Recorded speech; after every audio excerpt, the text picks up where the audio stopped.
Hey everyone, it's Foxx from modelmakingguru.com here, and welcome back to part 3 of our build of the Master Grade 1/100 scale Sinanju Stein as a budget build, limiting ourselves to about 50 or 60 quid of stuff. In the last episode, we painted all the interior frame parts with lots of metals and tan colours, got all those ready, and the thrusters, and cobbled together some bits of the external armour that include interior frame parts, and they'll be dealt with later.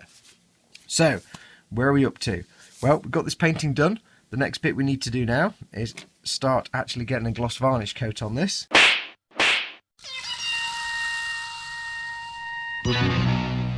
Before we do any weathering. I've still not decided yet if I'm going to do a gunk wash or a wash with the Ultimate Modelling Products clay washes. I'm still debating. But we're going to do the gloss varnishing first. Now, as you know, we're not using airbrushes because we're on a budget, so we're going to be doing everything with brush. And we are going to be using my old standby of Pledge multi-surface wax. Now, the reason I'm using this, and I've been through it a million times before, I got about 4 bottles of this and it's going to last me years, so I'm still using this. It's not called this anymore. I'll put the link in the description at the bottom to the page on Swanny's models. Always get asked questions about this. If you can't find this, it's probably called Pledge Future Shine, or Pledge with Future Shine, or Floor Care Finish with Future Shine, or it's called Clear or Future or something else. There's about a million different names.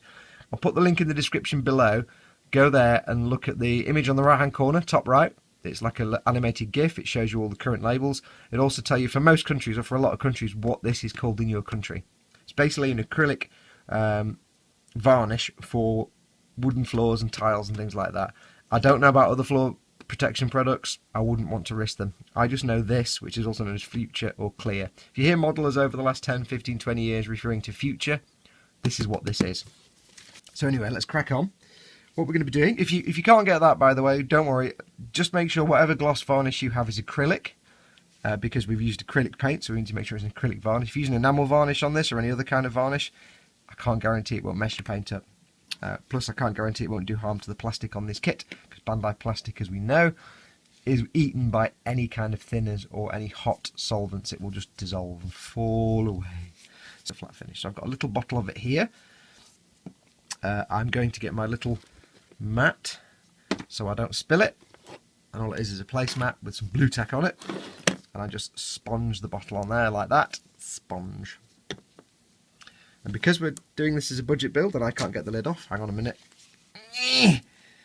Yeah, also try not to make sure that the pledge gets into the thread of the bottle and then jams it up. Hang on a minute. Oh, with the right, there we go. That's better. That's gently.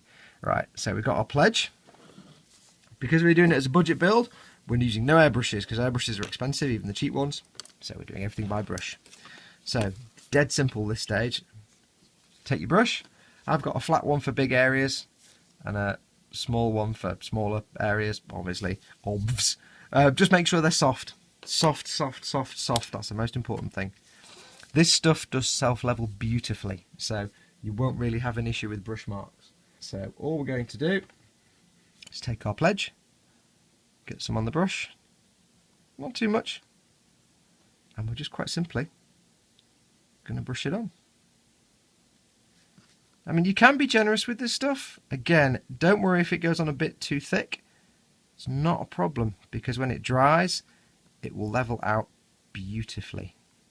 I mean, you can slap this stuff on, no problem, and when you come back a couple of hours later, it'll be a beautiful glossy finish. Now what you'll probably find is you might need more than one coat, because it tends to dry with a reasonably satiny, shiny finish at first, and then another coat will give you a glossier finish. If you're airbrushing this, it's usually a light mist coat followed by 2 or 3 thicker wet coats. Now I'm just going inside the bell here, but I don't need to, because as I said in the last video, there are little inserts that go inside here. But you don't really have to think too much about this. Just slap it on. Get handy with it.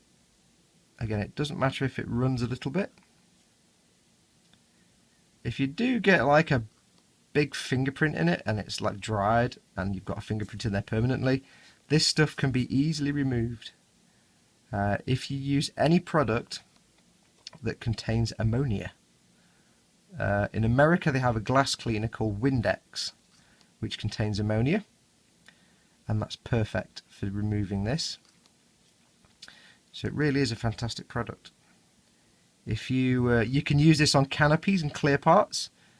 One tradition is to dip a canopy, like an aircraft canopy, into some of this, some future/clear/pedge, then place it on a piece of tissue so the excess can wick off, and it gives you this wonderful glass-like look, plus it's also protected. And then if later on you should accidentally get some, say, glue on the clear part, which we've all done, you can just clean it with, say, some Windex if you're in the States, and it will take it all off and give you back the bare plastic. And that is done. So I'll do some more. Now obviously in the UK here we can't get Windex. Windex is a US brand. Over here for a long time the equivalent product for removing this stuff and for cleaning your brushes was Windoline. However, if you go to Tesco's or Sainsbury's or somewhere now and buy a bottle of Windoline, it'll say now with vinegar all over the front, and that's no use to it at all because vinegar doesn't do anything to this stuff. It just stinks. So don't get Windoline unless it's an old one. The key ingredient for removing this stuff is ammonia. You could just use ammonia, but trust me, that stuff stinks so bad you don't want to do that. So see if you can find a glass cleaner with ammonia. I've never yet had to remove anything like this. I've never had a problem with it, but if I ever should, then I'd use something like that. When you're brushing it on, don't worry if you get little air bubbles everywhere. Also not a problem. They will go away. You can see here I'm not being particularly careful. I'm not taking my time. I'm just slapping it on. Now, why would you want to use this instead of your, Alclad Aqua Gloss, I think it's called, or Vallejo Gloss, or any of the other like model making specific gloss varnishes? Well, for one, it's dirt cheap. A bottle of this costs about £7, and that's 750 ml, and that will last you. I've not even finished. I've been using it for about 2 years, and I've not even finished my first bottle yet. And I've got 3 other bottles of it. It can be airbrushed and it can be brushed. I don't know about other glosses that can be brushed. Some of you may have come across Humboldt Gloss and Humboldt Clear Coat Gloss and all the various Humboldt varnishes.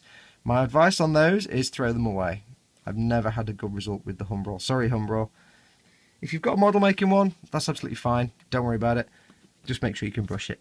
They are very good. Things like Aqua Clear, and I think it's called Aqua Clear, the Alclad stuff, and the Vallejo stuff. They're very, very good. They do take a long time to dry. One advantage of this stuff is this will be dry to the touch within about an hour, and I can go and do a second coat in the next 10-20 minutes. If I was airbrushing it, I could do a second coat in about 5 or 10 minutes.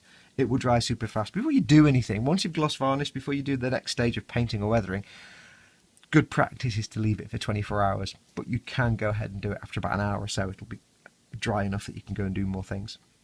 So that is the gloss varnishing. I've got obviously all these parts to go and do, and I'm not going to film that because that's really boring for you. And I know you guys get sick of fast forward sections, so I'll go off and do all these bits. How to clean the brush out? Dead easy. As I say, if you're in the US, you can use Windex. If you've got something like a glass cleaner that's got ammonia in it, use that. I'm just going to run it under the hot tap because I'm going to wash it straight away. If you leave it to dry overnight, it'll just crust up and then you may have a knackered brush. But I always make sure as soon as I finish brushing this stuff on, using my gloss varnish, go and run it under the very hot tap and it'll be fine.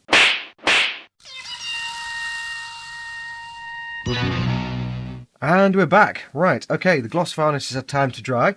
It's time to make the big decision. I hadn't decided last time we spoke whether to do a gunk wash with oil paint or a Ultimate Modelling Products weathering wash. I decided to go for the gunk wash. And as you can see, hopefully, here is a leg I gunk washed earlier. It's a very subtle difference. This is drying nicely. This has been gunk washed with oil paint. And as you can see, it's got a slightly dirty look to it, but it's also brought out lots of these little, you can see it around here, the little recessed areas. It's put nice bits of shadowing on there, and that's what the gunk wash is supposed to do. It's supposed to just make it look a little less pristine. Tinted it slightly, so it's got a slight warmer hue to it, and it's emphasised the recessed detail. You can see better on that side maybe. And that's what we're doing now. Now I've left a couple of pieces 2B gunk wash. I've done all the rest, it's all in here, drying. So I've got a couple of pieces to do. And there's two reasons, or two benefits to the gunk wash. And we're going to be doing the same thing on the outside armour. Basically, it's a way of tinting the piece ever so slightly, just to warm it and make everything blend together. And it also makes the panel line details stand out. We're not going to be doing any kind of pin washes on the panel lines. We're going to use the gunk wash to get the panel lines filled. And it doesn't show so much on the armour, on the inner frame, but on the armour it will do. So, now, if you see my other videos, you know exactly what I'm going to be doing now. You know exactly what this is. So you can actually, if you see me do gunk washing and explained it before, you can skip past this bit. For those of you who this is the first of my video series that you're actually watching, and you've never seen me do a gunk wash before, stay tuned. This is quite easy and quite interesting. What you will need is the piece you want to gunk wash, some buds of the cotton. You will need a cloth. An old t-shirt is usually what I use. It's kind of cool. Now this looks filthy and grimy. It's not. It's just it's the thing I use for gunk washing, so it's got old oil paint on it. Doesn't matter. It's the same. It's always the same colour I use, so it doesn't matter. It's got it on this t-shirt. And you'll need some oil paint. I'm going to be using MiG 502 Abtai Lung Starship Filth, my absolute favourite standby. It's, as you can see from the colour here, it's a darkish grey, but it's got a warm brown hue to it, so it's a good oily, dirty, filthy colour. This is impossible to get hold of, as I've said in many videos. If you can find this online at MiG's website or anywhere else, go for Starship Filth. If you can't find it, don't panic. You just need to be able to use standard artist oils and make yourself a nice warm, kind of browny dark grey. I am led to believe if you take Payne's grey and mix in some burnt sienna, it can kind of reproduce this colour quite nicely. Payne's grey is like a blue grey, it's quite cold, so put a warm browny tone in there just to warm it up and get that oily look. So, how does one do a gunk wash? Dead easy. You need a brush as well. Here is the brush. I'll do it on this ball joint first.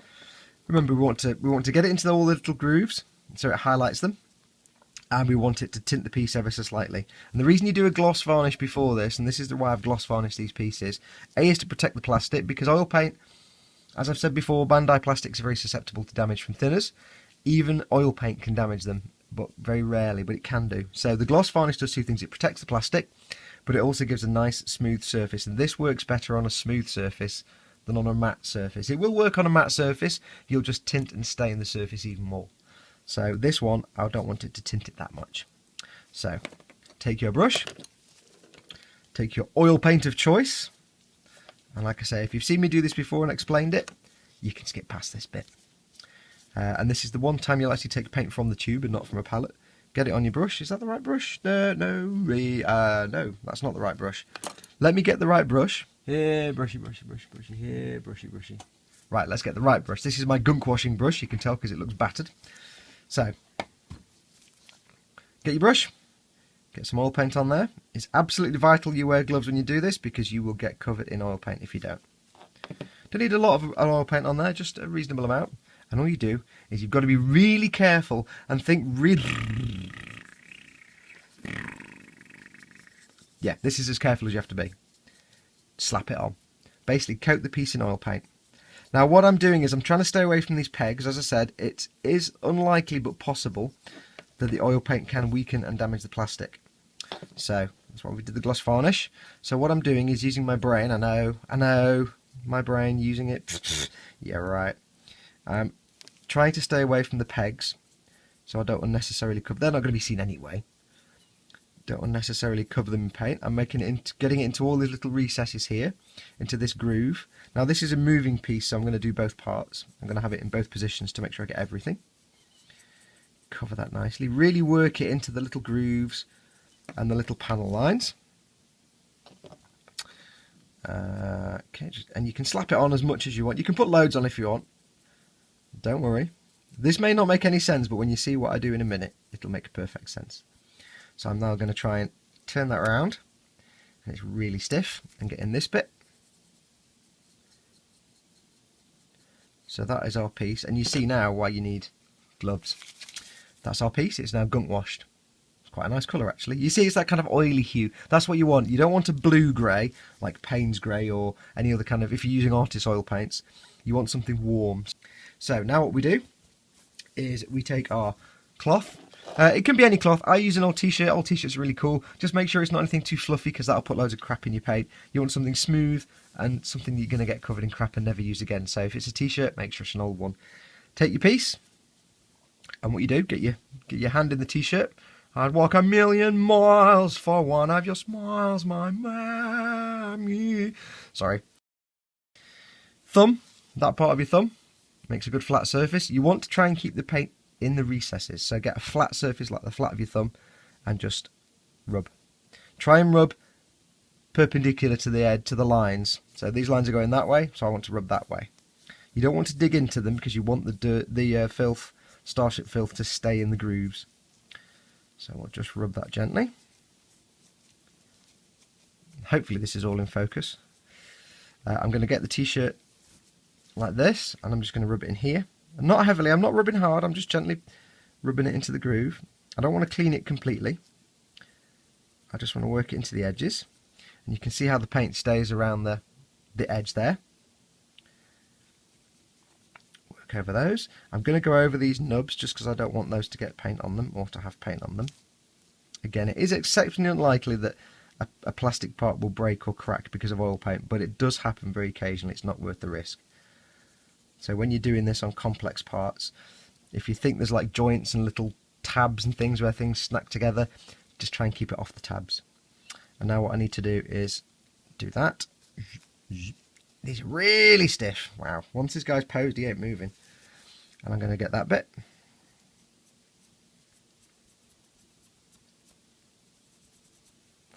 And that's it.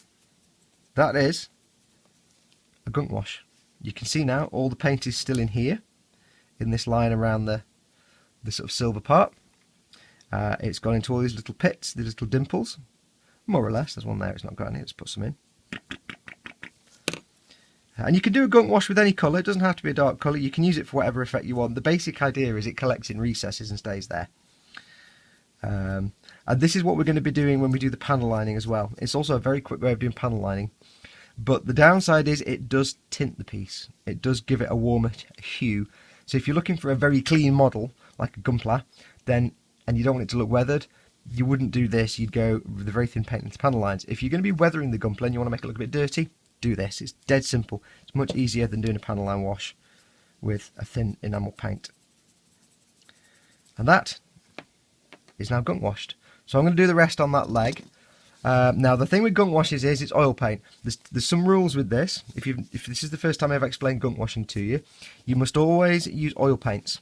Don't use acrylics, don't use enamels, don't use anything else, lacquer paints. Use oil paints. The reason why, these take days to dry, so you've got lots of time to put it on and wipe it off. If you're using acrylic paint, like your normal modelling paints, you put it on, you'll get your t-shirt, it's dried, you do that, it just kills it. It looks a mess. You just pull bits of paint off and it looks rubbish. So you want a paint that takes a while to dry. Oil paints take, well, once you've done this, I'll have to leave this now for about 5 days just to make sure it's fully dry, because once we've done this, you've got either more weathering or another gloss varnish or another matte varnish layer or whatever you're going to be doing next. You need to make sure that oil paint's dry, because whatever you put on top of this that we've got, acrylic paints, acrylic varnishes, acrylic's water-based, oil is oil-based, oil and water don't mix. It goes wrong. So if I was to spray a varnish on this now, it would just look like a dried riverbed. So leave it for 5 days. Don't touch it. Don't fiddle with it. If you have to handle it, wear gloves so you don't get fingerprints. Put it in a little tub like I did, and I just put some tissue over the top to keep dust going on it. And that's the important bit. You don't want it getting dusty because dust will stick to it like glue. So when you've done them, put them somewhere and cover them up and leave them for 5 days. Don't put a lid on this because you need to breathe. All the oil, the chemicals in the oil paint need to come out. So don't seal it. Just put a piece of tissue or paper over the top so it can still breathe and dry off, but it's not going to get dusty. So that's the gunk washing done. I'll go off and do this leg. When we come back, while I'm waiting for this for the next 5 days, we will make a start on the armour. And bizarrely, if you know your model building and you've already progressed past stage 2, the odd thing is, the next thing we're going to do, or the first thing we're going to do on the armour, the outside armour, is decals, which makes no sense at all if you're used to painting models, but it'll make sense, trust me. So, let me go and sort this out, and when we come back, decals.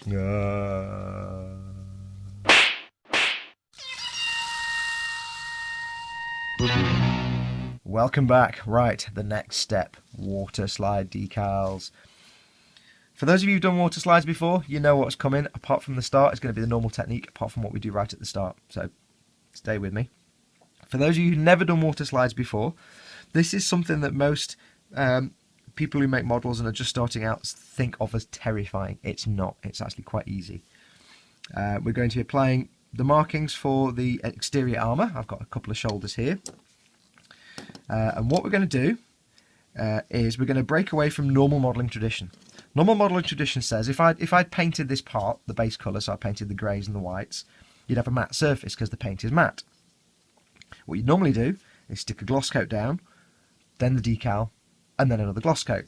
The first gloss coat takes your painted matte rough surface to a smooth shiny surface, so that the decal's got a smooth surface to bed down onto, which reduces the amount of air trapped under the decal and then reduces the silvering effect, which is when you look at a model in the light and you see a decal on the side, you see that sort of shiny bit where the film is, the carrier film for the decal around the edges.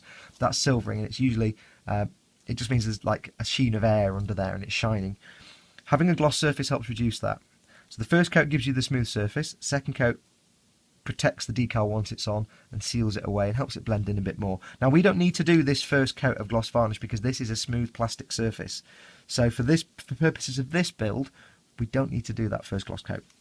We can put the decal right on the plastic. Just make sure it's clean and free of crud and dust. Now, what will we need to do water slide decals? Obviously the decals, OBS. Being a version car kit, it comes with these, which is great. Not stickers. I hate stickers. I hate stickers. Anyway, the thinking behind markings like this, and I've said this before to people, imagine this was a real vehicle. Imagine this was a real life vehicle. It would be made of bare metal. Then on top of that, people would come along and paint all these colours, like the whites and the greys. Then they would come along and they would paint on markings. These are supposed to simulate painted on markings. So you've got bare metal, then paint, then painted on markings. Then it goes out into the real world and it gets weathered. So you want to make sure that all your weathering is done on top of any markings. If it's dry rubs or water slides, that's the case. If it's stickers, that's a bit different. If it's normal stickers like you get in a regular Gundam kit, you'd have to put them on after your weathering because otherwise you'll get lines around the edge of the sticker and it'll look crap. So for water slides and dry rubs, which we're not doing, you do this first before any weathering. So we're simulating some guy coming along and painting these markings on the side of the vehicle. What do you need? Well, as I say, you need the markings, obviously, the water slide decals. You need your part. We will need a cocking tail stick, some tweezers, a bit of tissue for damping them down. I've got another piece of tissue here just for putting the decal on to get the excess water off. A knife of the cutting. You will need a small amount of warm water. Just warm tap water is fine. Some people use distilled water, but I'm not that anal. Just warm, clean tap water. And now this is where the budget changes. Haha, you see, we've got some changes. You can just put these on and that's it. Just put them on water and done. However, I'm going to need to use a couple of products. Now we took off the UMP weathering wash because we didn't use it. So that takes our total from whatever it was before, and I can't remember because I've taken it off the sheet, to 51.43. So that's our current total. Now I'm going to need to use two products. I'm going to use two products, and these are completely optional. I'm going to use Micro Salt and Micro Set from Microscale Industries. These are about £3.25 each. I found them the cheapest on eBay. £3.25 each. So that would take our running total to £57.93. So what are we going to use these for? I say these are completely optional, so if you don't want to use these, you don't have to. These products basically help the decal flatten to the surface and look more like painted on. Micro Set is what you use to help. It's kind of hard to explain these because they never really make sense. This basically softens the decal and helps it sort of not.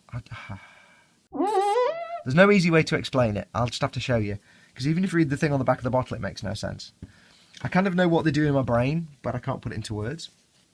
So with no further ado, let's crack on. So we want our decal. Now we have our decal callouts on the decal sheet, and I'm going to do this Anaheim Electronics marking on the shoulder here, and this one on the other shoulder. So decal is number 33, which is here.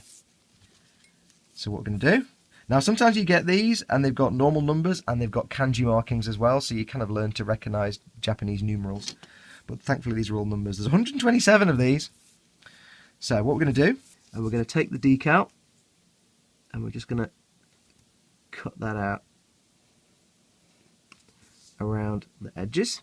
Is that on camera? That's on camera. And what you want to try and do is cut as close to the edges as you can. You'll see on a waterslide decal, there's the printed part itself, and then there's the film around it. Now, Bandai decals are actually really good in that they have minimal film around them. They've not got massive square blocks where the film is. So there we have our decals. You'll notice, by the way, I'm wearing gloves. This is twofold. One, so I don't put loads of fingerprints on the piece, which then will get under the decal and risk air bubbles. And two, to keep the decals clean as well. So we want to cut as close, is that on screen? Yes, close to the edge as possible. And as I say, these decals are actually very, very good quality from Bandai. And they're printed with very little film. So I just need to make sure that's lined up. So you don't have to worry too much. You can take them straight off the decal sheet if you want to. You don't have to trim them this much. But it's just good practice, because some decal manufacturers will just have a big square block of carrier film. If you buy third-party decals, because a lot of Gunpla kits come with stickers, and Bandai do water slides, but it's hard to find them. So people like Samuel Decal do waterslide versions of all the markings from kits. So you get those, and it's just a sheet of markings, and they're not all pre-marked. It's just wherever you cut is the edge of the carrier film. So kind of good habit to get into doing that. What we will do is we'll take our piece, because we're going to put this here. I'm going to put it here like this, you see. According to the instructions, that's where it goes. So what we need to do first is take our decal, and yes, I say decal, not decal. I don't know why, I just can't stand when people say decal. It just bugs me. It's decal, not decal. Decal, not decal. So, quite simply, put it into the warm water. Give it a few moments. Now, if it's a long decal, it may curl up, so sometimes people put them upside down to avoid that. It depends on what container you use. Just make sure it's submerged in the water. And we give it a few seconds. This is now separating the actual printed decal from the backing paper. So we sit and wait. Tell you what, while waiting for this, I actually got the closest ever to a lightning strike the other day. It was about 30-40 feet from me. I was in the chip shop, and across the road this lightning struck, and it went horizontally, and it was really weird, because I'm like, I'm sure lightning can't do that. So this thing shot past me. Thankfully I was inside. Shot past me, and there was no sound at all. And I'm like, that's not right. Actually, well, no, it kind of went, pleh, and that was it. And I'm like, well, that's a bit rubbish. I was expecting a massive clap of thunder. Got home, which is about half a mile away, and was promptly told, did you hear that massive, enormous clap of thunder? And I was like, no, I heard pleh. Apparently, if you're right close to lightning, it doesn't actually make much of a noise, which is weird. Right, so anyway, little story aside, let's see how we're doing. Is this thing moving yet? Let's have a look. Very gently, I'm just going to try. You could do this with a brush. It's probably advisable to do it with a brush. I'm just going to try moving it. It's not moving just yet. What I will do, while that is circulating, I'll take it out of the bath actually. I'm going to take it out of the bath. I'm going to put it on the side here. And I'm just going to get a brush, if I can find one, and put some water on top of it. Oh, you can see it's loosening there. Actually, it's come loose now. Brilliant. Right, so what we need to do, first things first, we get our micro set, which is the blue one, and it's very easy to get confused. I have a separate brush for each one, so I know which is which. Now, confusingly, micro set's the one you do first, and I labelled it 2, so that's just me being an idiot. So we'll take some micro set, and we will just brush this on the piece where the decal is going to go.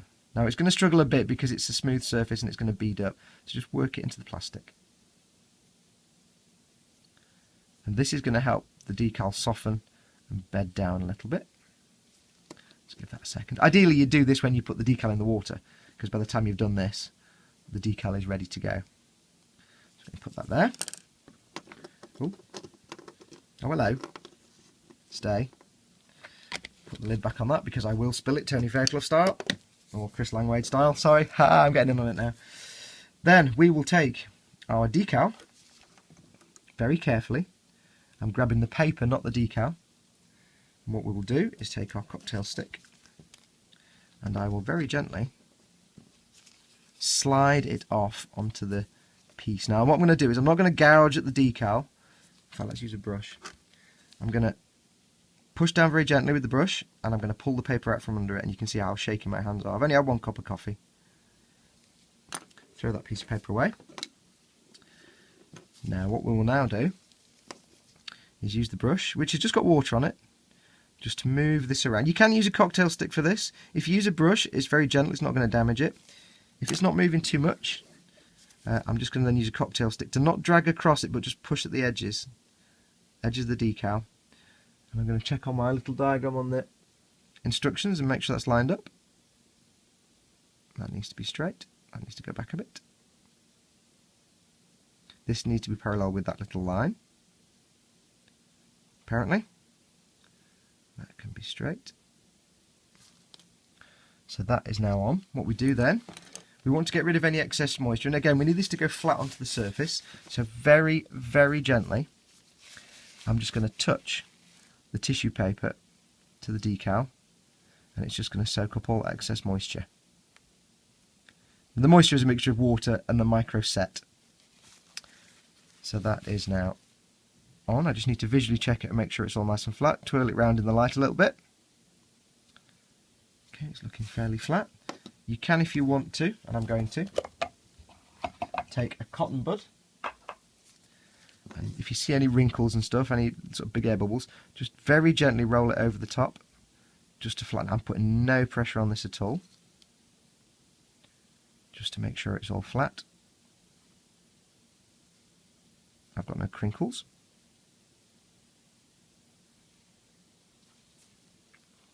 That's looking pretty straight to me.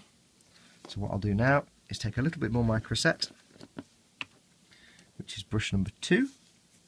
Just good to not mix microset and microsol because they're 2 different products, and you'll see the microsol in a bit. So best not to use one brush because then you mix them and it can go a bit wrong. So I get my microset again, and I'm just going to very gently brush it over the top. I'm not putting any pressure on at all because the last thing I want to do is now rook up this decal and move it around. So this should hopefully help it set a little bit. So I'm just going to leave that for a moment. And what we need to do now is leave that till it basically goes dry. It's about 10 minutes till it basically goes dry. The microset will help it flatten to the surface and bed down. The microsol, when we use that in a moment, when this is dried, helps soften the decal even more and helps it conform to the surface. If it's a flat surface like this, it's not so bad. If I was trying to put the decal over this edge here, like over this lip, I'd need to use the microsol to soften it and make it blend. But we'll show that in a moment. So we'll leave that to one side. We'll come along and we'll do the other one. The other decal is on the Magical Destruction sheet. Decal number 34. Decal 34, which is that little tiny, I don't know if you can see it, little block of text and the text underneath. So we shall find decal number 34, which is... Now I should be able to find it just by looking at it. It's there. 34 is this one, if you can see it. It's that little bit of text and that bit there. So it's exactly the same. I'm going to cut around very carefully. Make sure you don't cut into other decals. If it helps, look at it in different angles just to see where the film is. Put that there, and that around the edge. And it's just at this stage important to get it off the sheet. We can trim it in a second. So that's that one. Move your decals out of the way as well, the rest of the decal sheet, because the worst thing you can do is spill this water on your decal sheet. It ruins the decals, obviously, because they're designed to come apart in water and separate. So move your decals out the way. Put on my space helmet so I can see. Make sure you're in shot. And just trim as carefully as you can. Try not to trim into the edge of the carrier film unless you absolutely have to, because all you do is make a sort of gnarly edge then, and that will just look rubbish. So the thing with these Bandai decals is, the official ones, you can almost not have to trim any carrier film off because it goes right to the edge of the decal. They're beautiful, and they're really good decals as well, and they're also really pingy. Stop pinging! Right, stay there. This is a tricky one because I need to see the text as well as the film. Apologies if all you can see is my visor, by the way.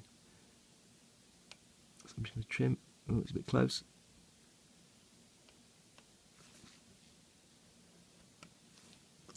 That was a bit scarily close. There we go. Right, so that's trimmed. Get rid of the bits of paper. We shall put this in the magical bath of separationing, which is now in shot. Just push it down. And this is how you really do it when you're not talking to camera constantly. Get your micro set, which is just off screen. I want brush number 2 because that's for micro set. And you don't have to overload it. Now this shoulder goes that way, so I need to make sure I put it on the right side. So again, just work your micro set onto the piece. It will bead up and not really go on very well at first, so just keep working it for a second or two. You just need to get it on there basically.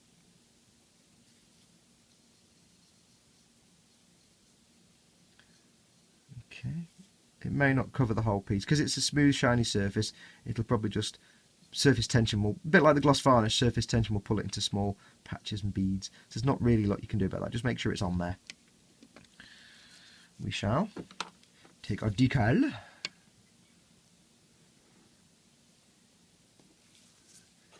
get some water. That's moving nicely.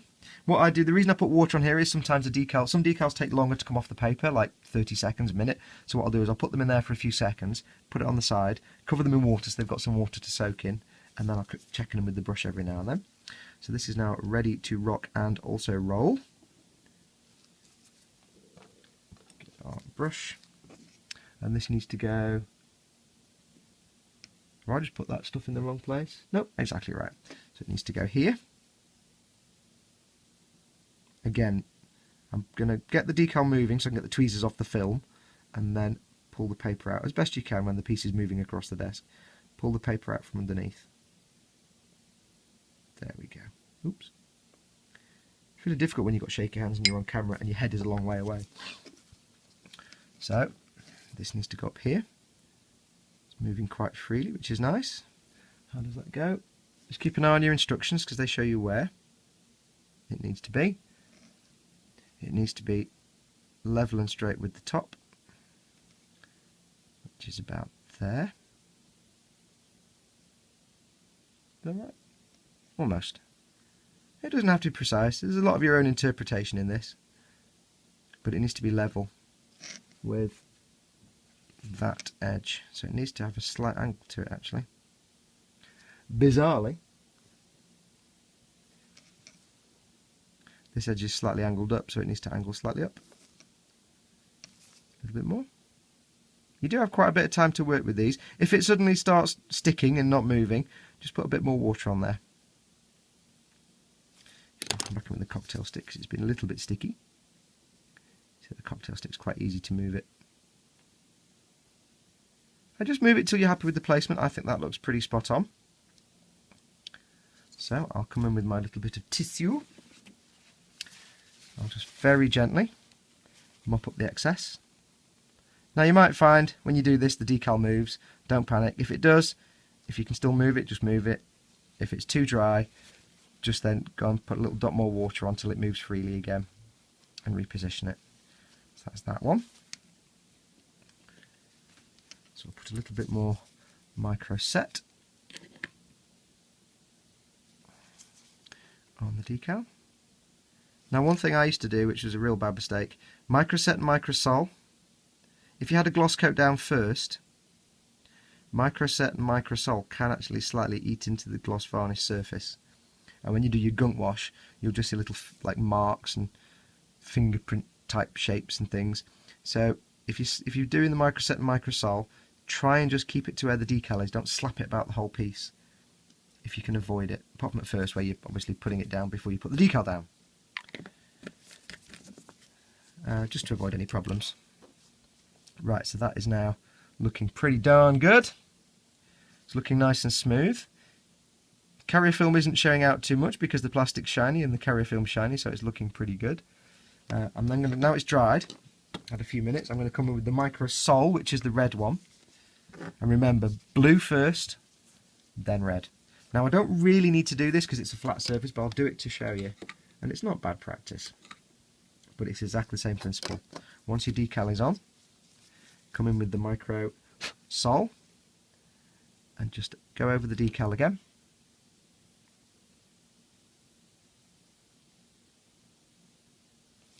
Too much, maybe.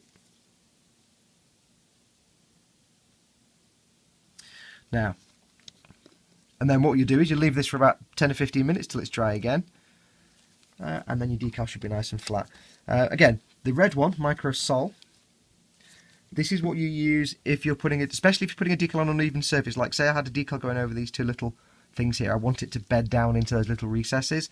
This will soften it and help it suck down even more. Now the thing to bear in mind is when you use Micro Set and Micro Sol, you may see that the decal starts off flat and then goes all wrinkly and bunched up. Don't panic, it's supposed to do that. It will bunch up and contract, and then as it dries out it will flatten again. So it's not really doing it on this decal because it's kind of a nice decal anyway. But if you suddenly see that your decal goes all wrinkly when you've put this stuff on, don't touch it, don't move it, don't dab it, don't put more stuff on it, just leave it, let it do its thing. If when it's dried out it's still a bit wrinkly or it's not conforming to an uneven surface, just go in with a bit more Micro Sol, do the same again. Eventually it will flatten down. Now you can't use Micro Set all the time because Micro Set actually thins the decal and softens it. So if you use it too much, eventually your decal will just start to break down. So use your Micro Set, the blue one first, lay it down, put the decal on, damp it off, go over it with the Micro Set, leave it for 5-10 minutes till it dries, or a few minutes in this case. Then if you need to, if you're not happy with how it looks, go in with some Micro Sol, and that will just smooth it and flatten it even more and help it blend, help that carrier film blend. But that is basically how you do, let's move this out of the way because it's just super reflective. That is basically how you do waterslide decals. Now I need to go and do about 125 of these, not all of them obviously, but I've got a lot more to do. So I need to put all the decals on the outer armour, and then once that's done I'll go over with another gloss coat, exactly the same as we did with the inner frame. I'll just brush it on. So when that is done, we will come back and we will start with the weatherings. In the meantime, thank you very much for watching. Stay tuned for part 4. That will be coming soon. Stay tuned for, over the next few weeks, the start of the Perfect Grade Sinanju. No, stop. Perfect Grade Zaku Mark II, which I'll be filming for Ammo of Mig. So that will be coming out soon. But as always, thank you for watching. Do subscribe to the YouTube channel, this one that you're on now. I don't know what that was. What was that? Oh, it's my thing off my hoodie. Subscribe to this channel. Go along to the Facebook page, facebook.com/modelmakingguru. I'm on Twitter, @modelmakingguru. And as always, don't forget the website is no longer modelmaking.guru. It's modelmakingguru.com. So modelmakingguru.com. Right, anyway, let's. I'll go and crack on with the rest of this. Maybe a time-lapse bit before the titles. If not, here comes some titles. Take care of yourselves. Have some fun.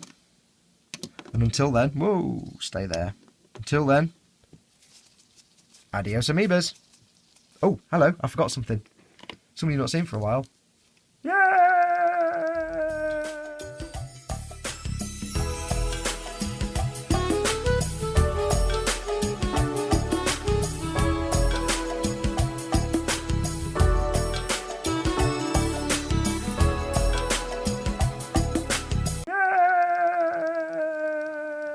Shut up.